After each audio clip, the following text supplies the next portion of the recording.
제가 아까 전에 말씀 이 설교 원고를 이제 뽑아서 이제 여러분들 앞에 말씀을 선포하려고 하는데 제 딸아이가 제 책상으로 왔어요. 그러더니 너무 당연하다시피 얘기하는 겁니다. 아, 아래가 아니면 당연히 위지. 예, 그렇게 말하더라고요. 예, 맞아요. 예, 아래가 아니면 위입니다. 근데 오늘 말씀을 제가 전하겠지만 아래가 아닌데 위를 보지 못하는 우리들의 모습이 있다는 것입니다. 그 당연한 걸 우리가 정말 힘들어합니다. 오늘 이 전도서를 통해서 우리가 좀 우리 삶을 좀 돌아보고 우리의 적용점을 좀 찾아보는 기회가 됐으면 좋겠습니다. 오늘부터 5주간 전도서라는 성경을 통해서 여러분들과 함께 은혜를 나누기 원합니다. 왜 전도서를 택했냐면 전도서라는 성경이 가지고 있는 특징이 있기 때문에 그렇습니다. 여러분들 정말 힘든 시기를 지내고 있잖아요. 제가 생각하는 것보다 여러분들 개인적으로 절대적으로 여러분들이 힘든 시간들을 보내고 있을 거라 생각해요. 원래 청춘은 아파요. 그렇지만 여러분들 타지에서 또 외로운 가운데 그 힘든 시간들을 잘 이겨내고 버티고 있잖아요. 여러분들에게 정말 도움이 되어주고 싶고 좋은 가이드와 조언을 해주고 싶지만 그게 저도 쉽지가 않아요. 저도 이제 청년 사역이 한국에서부터 지금까지 이제 5년째더라고요.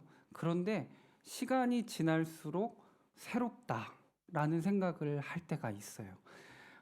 저보다 더 연배가 있는 그 청년의 시기를 걸었던 많은 분들이 또 여러분들에게 좋은 조언을 해줄 수 있겠지만 가끔씩 우리에게 공감해 주는 데는 한계가 있다는 생각을 여러분들 할 때가 있잖아요. 그렇죠? 예, 가끔은 원하지 않는 라떼를 타주시기도 하고 그렇죠? 예, 라떼는 말이야. 예, 그래서 제가 볼 때는 어떤 성경이 우리들 이 청춘의 시기, 청년의 시기에 가장 큰 가이드와 도움이 될 수 있을까라는 생각을 해봤을 때 전도서가 좋겠다라는 확신이 들었어요. 왜냐하면 한때 시대의 전성기를 구가했었던 인물, 특별히 우리와 같이 우리가 그 열심을 내는 데 있어서 우리가 정말 부러워할 만한 사람, 그런데 그 사람이 인생의 노년에 우리들에게 주는 조언은 어떻게 보면 너무도 큰 확신과 힘을 줄 수 있다는 생각을 했어요. 그래서 이 전도서를 택하게 됐습니다. 자, 전도서의 말씀 가운데서 하나님께서 주시는 은혜가 우리에게 꼭 주시는 말씀이 우리 가운데 깊이 간직되는 역사가 있기를 소망합니다. 아멘이시죠? 네. 자, 이 전도서의 저자가 혹시 누군지 아세요? 전도서의 저자. 예, 솔로몬이 나왔어요. 전도서의 저자는 전도사님 아닌가요? 전도사. 예, 죄송합니다. 네. 전도서의 저자가 누구인지 우리가 좀 한번 생각해 보기 원하는데요. 맞습니다. 솔로몬입니다. 자, 우리 1절 한번 볼게요. 1절. 자, 다윗의 아들 예루살렘 왕 전도자의 말씀이라. 전도서 1장은 이렇게 시작해요. 다윗의 아들 예루살렘 왕 전도자의 말씀이라. 자, 첫 번째요. 다윗의 아들이라는 거에 우리가 좀 주목해 볼 필요가 있습니다. 여러분, 다윗의 아들이라는 거에서 이미 엄청난 파워가 있는 겁니다. 여러분, 당시에도 그랬지만 지금도 유대인에게 있어서 최고의 선대되는 왕, 그때부터 지금까지 최고의 왕, 그 사람은 바로 다윗입니다. 다윗. 그 다윗의 아들이다? 끝난 겁니다. 아빠 찬스 쓸 수 있는 거예요. 예, 금수저인 거예요. 아빠가 다윗이라는 것만으로도 엄청난 파워가 있는 겁니다. 일단 이 전도서를 쓴 사람은 다윗의 아들이에요. 그리고 두 번째가 뭐였어요? 예루살렘의 왕. 여러분, 예루살렘이라는 곳은 이스라엘 유대인들에게는 특별한 상징적인 의미가 있어요. 예루살렘이라는 곳은 하나님의 성전이 있었던 곳이죠. 그리고 그들이 그토록 거주하고 싶은 곳, 평화의 상징인 곳이 바로 예루살렘이라는 것입니다. 자, 그러니까 이 예루살렘의 왕이었다. 그것은 아까 전에 다윗 아들이었던 것, 금수저, 그 특권을 가지고 있는 것뿐만 아니라 엄청난 명예와 지위를 가지고 있다. 명성을 떨치고 있었던 사람이다. 라는 것을 알 수 있습니다. 여러분, 솔로몬이 그런 사람이었다는 거예요. 근데 자, 금수저다, 특권을 가지고 있다, 또 명예와 지위를 누렸다, 명성을 누렸다. 그뿐만 아닙니다. 솔로몬에게 있어서 우리가 기억할 수 있는 거 뭐가 있죠? 솔로몬 하면 솔로 말고 솔로몬 하면 그렇죠. 고맙습니다. 솔로몬은 지혜입니다. 솔로몬은 지금도 지혜하면 솔로몬이 딱 생각이 날 수 있어야 돼요. 전무후무한 지혜의 대가는 바로 솔로몬이었습니다. 근데 이 지혜뿐만이 아니에요. 솔로몬의 부를 한번 우리가 좀 짐작해 보면 솔로몬이 얼마나 많이 가지고 있었는지, 그가 어떻게 잘 통치를 했는지 봅시다. 1년 수익이 금만 20톤입니다. 그리고 그가 소유한 외양간의 수가 당시 4,000개였고요. 그가 보유한 게요. 솔로몬과 그의 가솔들이 하루에 소비하는 식사량이 밀가루 19,800리터. 자, 이거는 오늘 우리가 먹는 빵의 14,000인분. 하루 식솔들의 먹는 양이요. 솔로몬이 어떻게 생활했는지 아시겠죠? 솔로몬의 가족들이, 식구들이, 솔로몬이 먹여 살리는 사람들이 이렇게 많았다는 것입니다. 이 솔로몬, 저자인 솔로몬은 먹을 것과 재산만 풍부한 것이 아니라 지혜도 풍성했었고 명예도 있었고 그리고 특권의식이 있었던 사람이 바로 솔로몬, 오늘 이 전도서의 저자였다는 것입니다. 자, 솔로몬도 어쩔 수 없이 시간이 지나고 나이가 듭니다. 노년이 들면 인생의 시간이 어느덧 끝자락에 머물게 되면 누구나 지나온 세월을 돌아보기 마련입니다. 솔로몬도 그랬습니다. 자신의 청년 시절을 돌아보며 인생의 절정기를 회상해 본 것입니다. 그런데 대만족이어야 할 것 같은데 솔로몬에게 있어서는 후회와 회한이 남습니다. 뭔가 이상하죠? 솔로몬인데 금수저, 명예, 지위, 그 부유함, 그리고 당대 최고의 지혜, 지금도 솔로몬보다 더 지혜가 능한 사람은 없는데 그 솔로몬이요, 지난 자신의 전성기를 생각해 볼 때 후회와 회한이 남았대요. 뭔가 이상해요. 그런데 그 전성기를 구가했었던 솔로몬의 회상을, 그 경험을 토대로 그가 왜 후회하는지를 우리가 들여다보면 우리의 삶은, 지금 우리가 살아가는 이 열심은 값진 것이 될 수 있다는 것입니다. 자, 그러면 솔로몬이 자신의 그 이전 생활이 왜 후회되는 삶으로 표현하고 있는지, 어떻게 표현했는지 한번 볼게요. 2절입니다. 2절 제가 읽어볼게요. 전도자가 이르되 헛되고 헛되며 헛되고 헛되니 모든 것이 헛되도다. 헛된다는 게 5번이나 나오죠. 헛되고 헛되며 헛되고 헛되니 모든 것이 헛되다. 지금 솔로몬은 인생의 해아래 모든 인생이 다 헛되다는 거예요. 의미가 없다는 거예요. 여러분, 이 헛되다의 원래 히브리어 원어는 헤벨이에요. 헤벨인데 공허함, 만족이 없는 거, 공기, 이런 뜻을 의미합니다. 공기, 공허함, 불만족을 뜻하는 단어입니다. 여러분, 공기를 손에 잡아보려고 하세요. 여러분, 아무리 노력해 보세요. 되나? 공기는 손에 잡히지 않아요. 그렇죠? 그리고 여러분, 겨울에 이렇게 밖에 추울 때 나가서 입김을 불면 그 입김이 보이잖아요. 그렇죠? 근데 이게 담배 연기랑은 좀 달라요. 담배 연기는 좀 남아 있는데 이 입김은 후 불면 보이는데 내가 잡아보려고 하면 그새 없어져 있어요. 그렇죠? 눈에 보이는데 바로 사라져요. 이거를 헤벨의 뜻이 이런 뜻이에요. 허무한다는, 헛되다는 뜻이 이런 거예요. 금방 사라지는 거, 손에 잡히지 않는 거, 허무한 거. 이게 헤벨이라는 뜻입니다. 자, 오늘 전도서의 저자인 솔로몬은 자신의 인생을, 이 해 아래 사는 모든 인생을 이렇게 헛되다라고 표현하고 있어요. 이상해요. 왜 그가 그런 말을 하지? 아니, 그래도 솔로몬만큼은 헛된 삶은 아니었지 않나? 그런데 그 지혜로웠던 솔로몬이 왜 인생을 헛되다고 하는지 우리가 한번 좀 같이 찾아보기 원해요. 오늘 1장에서 솔로몬은 얘기하거든요. 인생의 헛된 이유는 무엇을 근거로 이야기하고 있을까? 첫 번째는요, 우리의 삶은 영원하지 않다는 것입니다. 우리의 삶은 영원하지 않다는 거예요. 자, 3절, 4절 한번 여러분들이 한번 읽어봐 주세요. 3절, 4절 시작.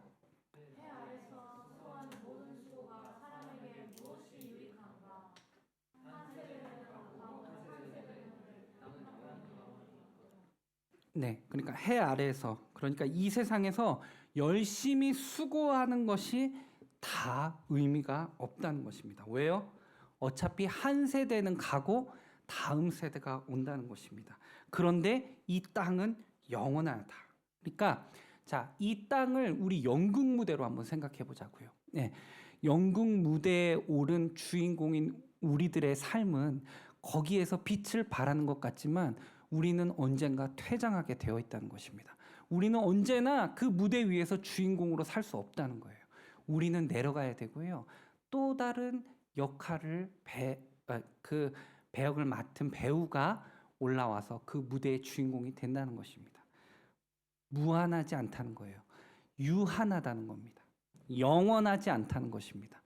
여러분, 그러니까 해 아래 수고가 결국은 의미 없다는 거예요. 아무리 아등바등 열심히 사는 것 같은데 결국은 우리는 죽을 거예요. 자, 바꾸어 말하면 솔로몬이 봤었을 때 아무리 열심히 살고 아무리 수고하지만 결국은 다 죽는다는 겁니다. 그렇죠? 여기에 대해서 부정할 수 없어요.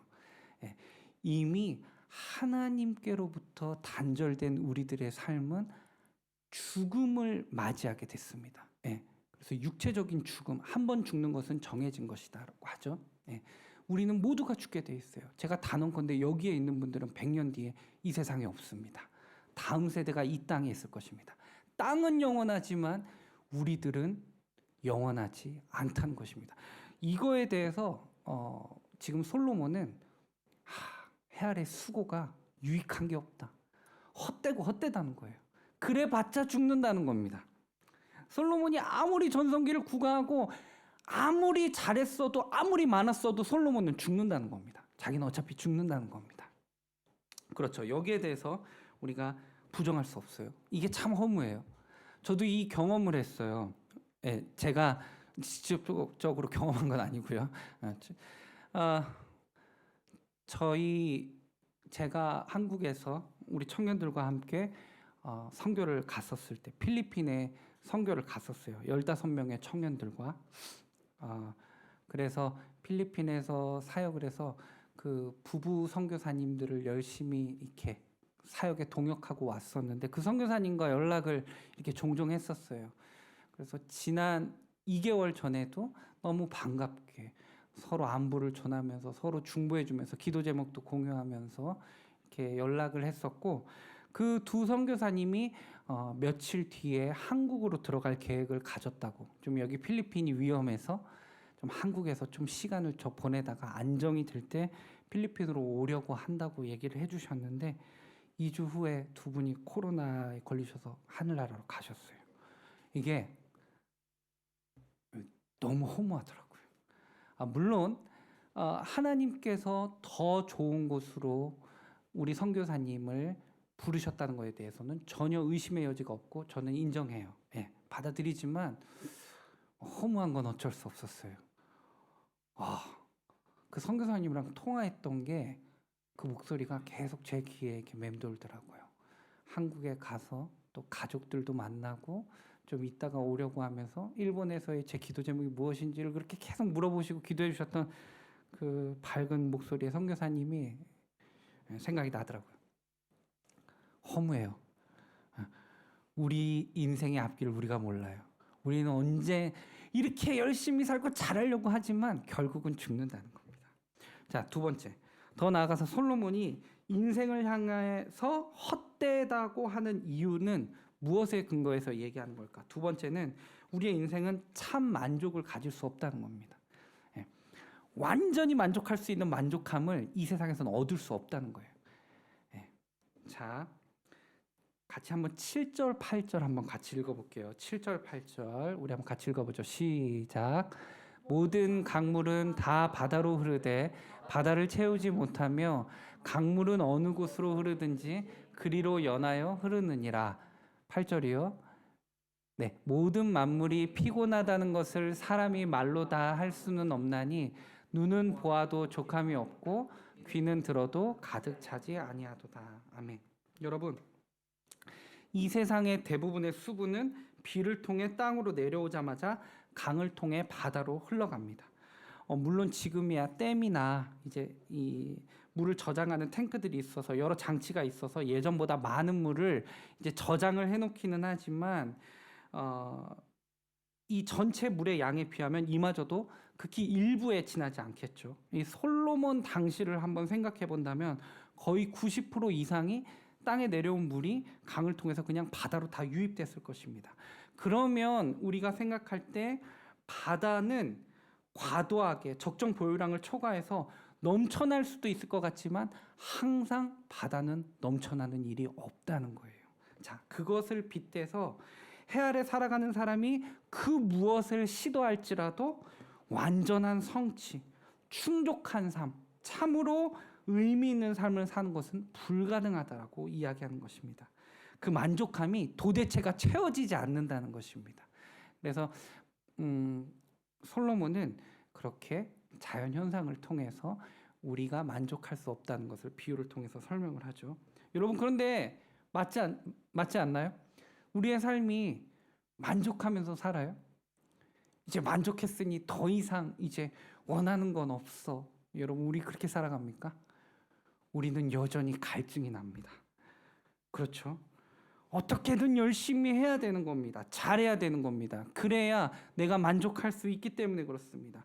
잘합니다. 그러나 만족함이 없습니다. 누리게 됩니다. 왔어요. 내가 열심히 해서 결실을 맺었어요. 그러나 우리는 거기에 만족하지 못한다는 것입니다. 그런데 그게 해 아래 모든 것이 다 그렇다는 거예요. 우리에게는 절대적인 만족은 누릴 수 없는 게 인생이다라고 얘기하는 것입니다. 여러분 솔로몬이 그렇게 말했다면 그건 다인 거예요. 솔로몬 그보다 더 큰 부귀영화를 누린 사람은 없을 거예요. 그 이상의 삶을 살았던 사람이 솔로몬 아닙니까? 근데 솔로몬이 사람은 만족함을 채울 수 없다라고 이야기하고 있잖아요. 여러분들은 만족하면서 사십니까? 자족하려고 노력은 하겠죠. 그러나 여러분 만족하고 있습니까? 우리는 만족하지 못해요. 여러분 우리가 좀 행복한 고민 해볼까요? 행복한 생각? 맛있는 거.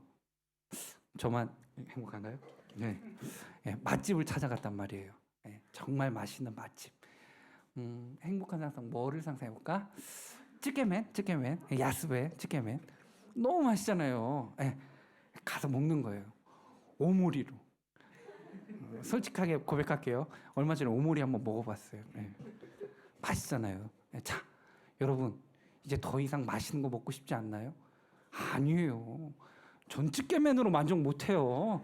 다른 더 맛있는 라면이 뭐가 있는지 궁금해요. 네. 여러분 우리는 만족할 수 없습니다.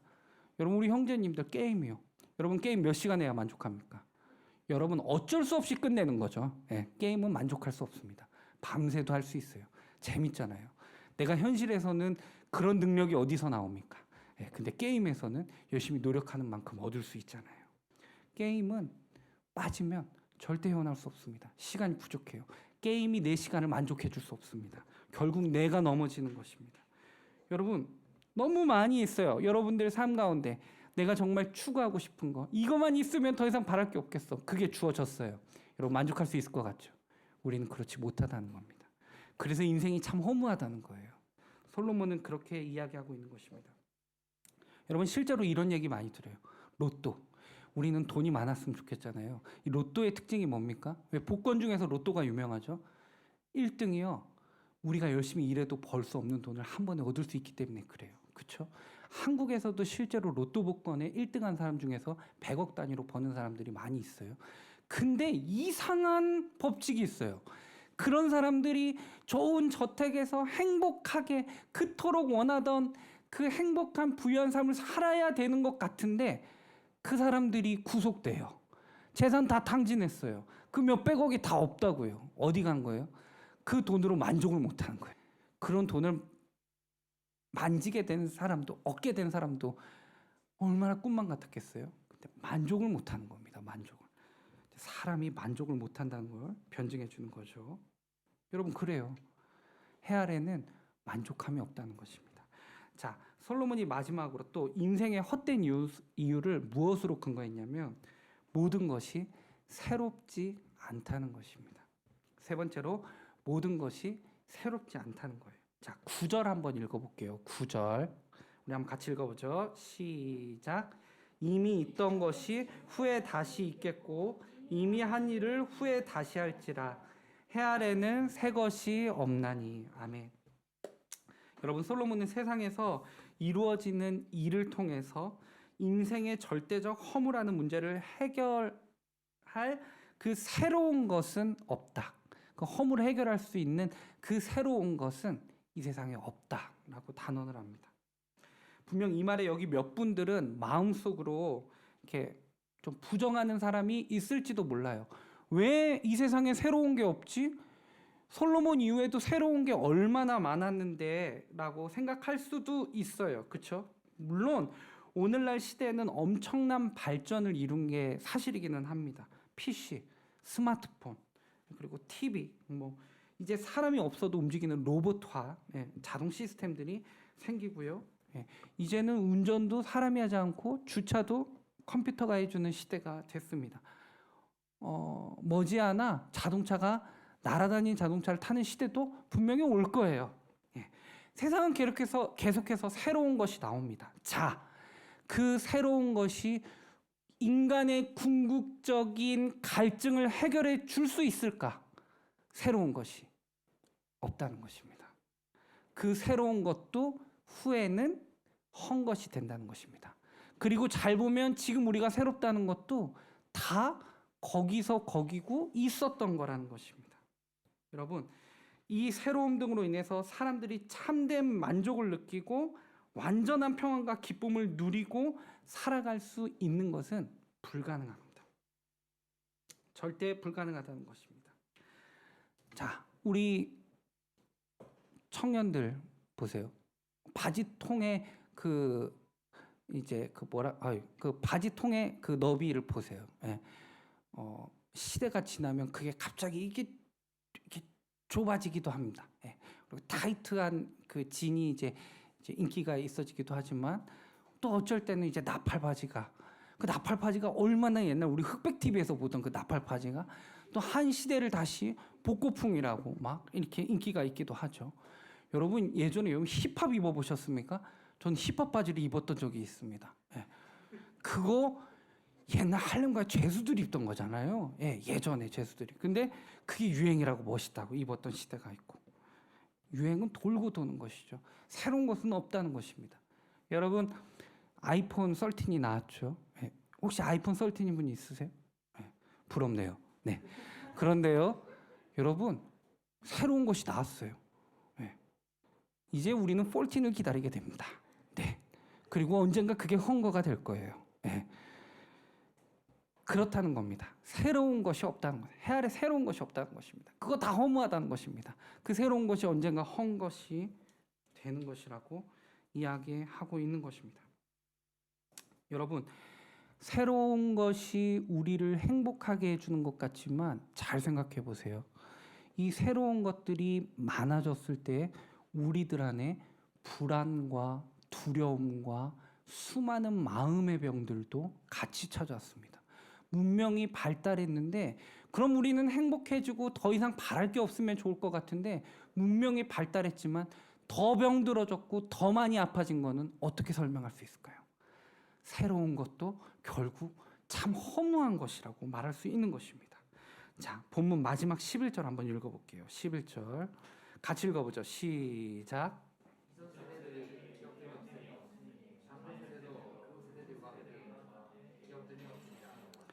자, 솔로몬의 이 말은 이전 시대에 살았던 사람들에 대해서 다음 세대가 전혀 기억하지 못한다고 말하는 것입니다. 우리는 그저 이 세상에서 몇십 년, 길면 100년까지 살겠지만 그렇게 생명을 유지하다 죽게 되는 미약한 존재고 잊혀지는 존재라는 것입니다. 여러분, 사람들은 이런 또 본성을 가지고 있어요. 내가 기억에 남기를 원하는, 내 이름이 사람들에게 각인되기를 원하는 이제 그런 본성이 있습니다. 특별히 대한민국, 우리 한국이 그런 부분에서 유독 강하다고 해요.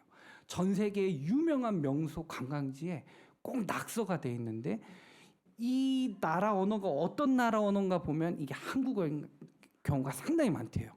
그 뒤에는 꼭 세 글자가 써 있어요. 왔다감. 왔다감.